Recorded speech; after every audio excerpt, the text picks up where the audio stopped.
সবাইকে জানাই ষষ্ঠীর অনেক অনেক শুভেচ্ছা। আজ ষষ্ঠী, আজ আমাদের বাড়িতে বাসন্তী পুজো। তো সেই জন্যই আমরা সকলে সপরিবারে চলে এসেছি আমাদের গ্রামের বাড়িতে। আর এসে দেখছি এখানে ষষ্ঠীর পুজো বেলতলায় শুরু হয়ে গেছে। পুজো দেখতে দেখতেই চলে এলো আমাদের মায়ের মূর্তি। মানে আমাদের বাড়ি থেকে যেখানে ঠাকুর বানানো হয়েছিল সেটা অনেক দূরে। তো সেই মতনই ঠাকুরের গাড়ি চলে এসেছে মাকে নিয়ে।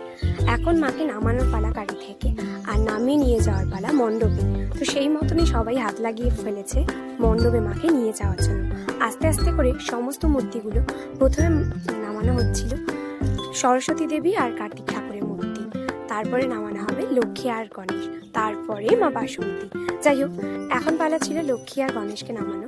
তো লক্ষ্মী আর গণেশকে যখন নামানো হচ্ছিল তখন আমরা একটু জিনিস লক্ষ্য করলাম, আনতে একটা আঙুল ভেঙে গেছে। যাই হোক, সেটাই নিয়ে আমরা একটা চিন্তায় পড়েছিলাম। কিন্তু যিনি ঠাকুর বানিয়েছিলেন তিনিও মায়ের সঙ্গে এসেছিলেন, আর তিনি বলেছিলেন যে এই মূর্তির আঙুলগুলো ঠিক করে দিতেই আমরা একটু ভাবলাম যে ঠিক আছে, চলো কিছু তো করা যাবে। তো দেন সব কিছু আস্তে আস্তে করা হচ্ছিল। কিন্তু সমস্যা হলো আমার বাসন্তীকে নিয়ে। বাসন্তী মাকে নামানোটা অনেক সমস্যা পড়েছিল, অনেক কষ্টে নামানো হয়েছে।